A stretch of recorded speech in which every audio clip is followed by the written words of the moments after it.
Oi, minha gente querida, estamos aqui mais uma vez. A minha voz ainda não está muito boa, mas a gente vai em frente. Livro Agenda Cristã de André Luiz. Conclusões. Que a vida física é uma escola abençoada é insofismável.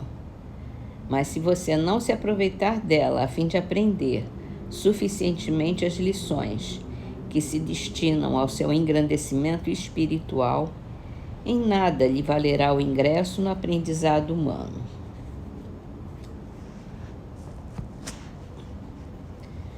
No Livro dos Espíritos é a pergunta 1001. Ontem, quando nós lemos a pergunta 1000 sobre resgatar as nossas faltas nesta vida, o Espírito de Verdade falou de que serve, depois de morrer, dar os bens como se fosse caridade, né? Aqueles que já se tornaram inúteis para a gente e a gente já tirou todo o proveito deles. Então Kardec pergunta agora: se nenhum mérito haverá em assegurar para depois de nossa morte emprego útil aos bens que possuímos?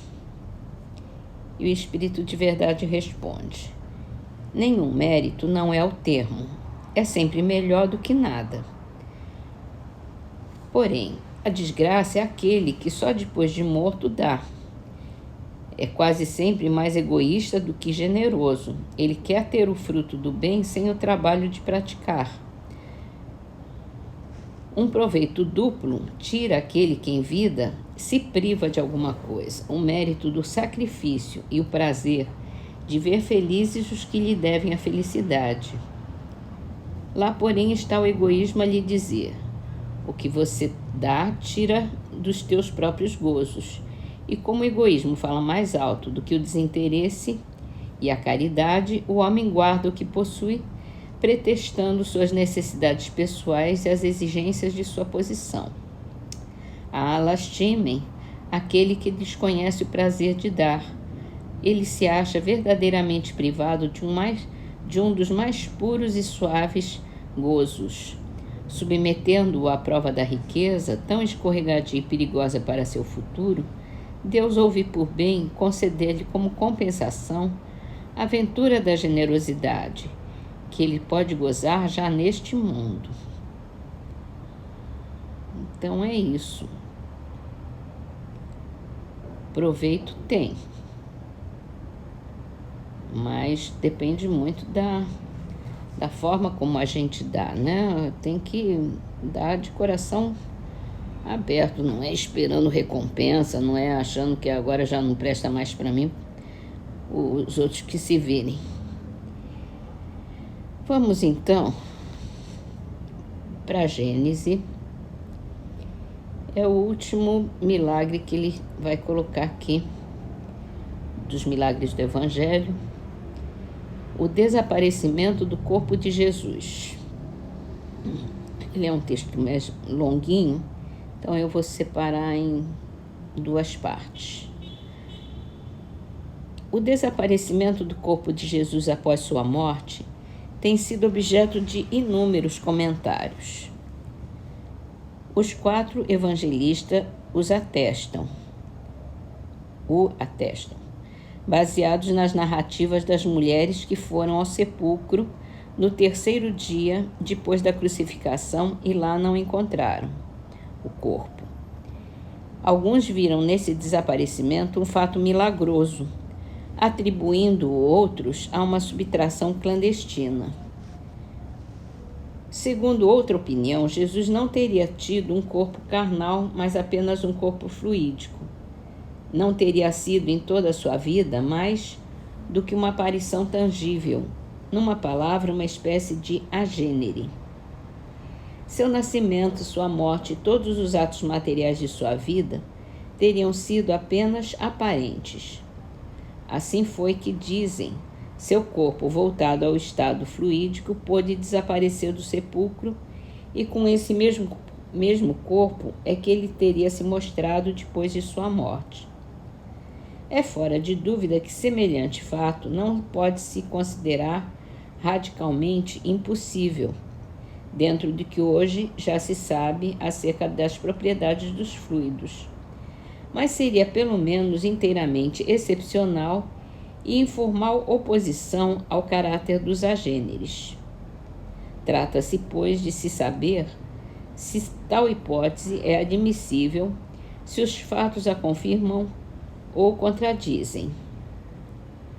A estada de Jesus na Terra apresenta 2 períodos, o que precedeu e o que se seguiu à sua morte.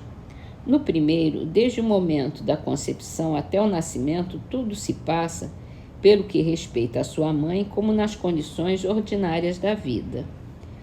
Desde o seu nascimento até a sua morte, tudo em seus atos, na sua linguagem, nas diversas circunstâncias da sua vida, revela os caracteres inequívocos da corporeidade.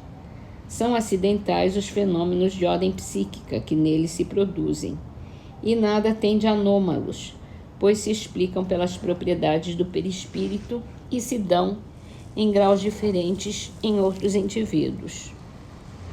Depois da sua morte, ao contrário, tudo nele revela o ser fluídico. É tão marcada a diferença entre os 2 estados que não podem ser assimilados. O corpo carnal tem as propriedades inerentes à matéria propriamente dita, propriedades que diferem essencialmente das dos fluidos etéreos. Naquela, a desorganização se opera pela ruptura da coesão molecular. Ao penetrar no corpo material, um instrumento cortante lhe divide os tecidos.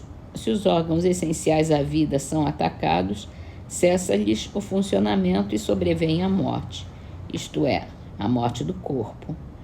Não existindo nos corpos fluídicos esta coesão, a vida aí já não repousa no jogo de órgãos especiais e não se podem produzir desordens análogas àquelas. Um instrumento cortante ou qualquer outro penetra num corpo fluídico como se penetrasse numa massa de vapor, sem lhe ocasionar qualquer lesão. Tal a razão por que não podem morrer os corpos dessa espécie e porque os seres fluídicos, designados pelo nome de agêneres, não podem ser mortos. Após o suplício de Jesus, seu corpo se conservou inerte e sem vida. Foi sepultado como são de ordinário os corpos, e todos o puderam ver e tocar. Após sua ressurreição, quando quis deixar a terra, não morreu de novo. Seu corpo se elevou, desvaneceu e desapareceu, sem deixar qualquer vestígio. É uma prova evidente de que aquele corpo era de natureza diversa daquele que pereceu na cruz,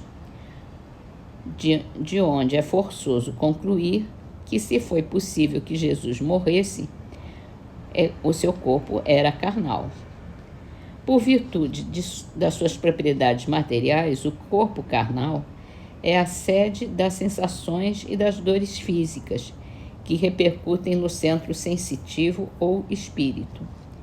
Quem sofre não é o corpo, é o espírito recebendo o contragolpe das lesões ou alterações dos tecidos orgânicos.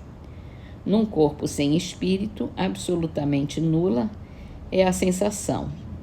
Pela mesma razão, o espírito sem corpo material não pode experimentar os sofrimentos, visto que estes resultam da alteração da matéria, donde também forçoso é se concluir que, se Jesus sofreu materialmente, do que não se pode duvidar, é que ele tinha um corpo material de natureza semelhante ao de toda a gente. Bom, eu vou parar aqui e amanhã a gente termina.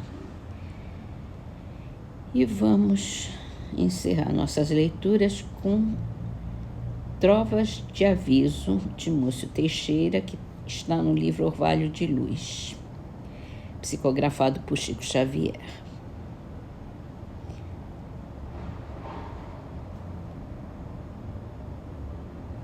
Entre saber e brilhar, a diferença é sabida. Cultura faz-se num mês, educação pede a vida. Quem diz que Deus não adoça o fel de nossos caminhos, olhe o lírio sobre o charco, a rosa sobre os espinhos. Ofensas, sombra da vida, entrega as nuvens ao vento. Perdão, quando é verdadeiro, tem nome de esquecimento.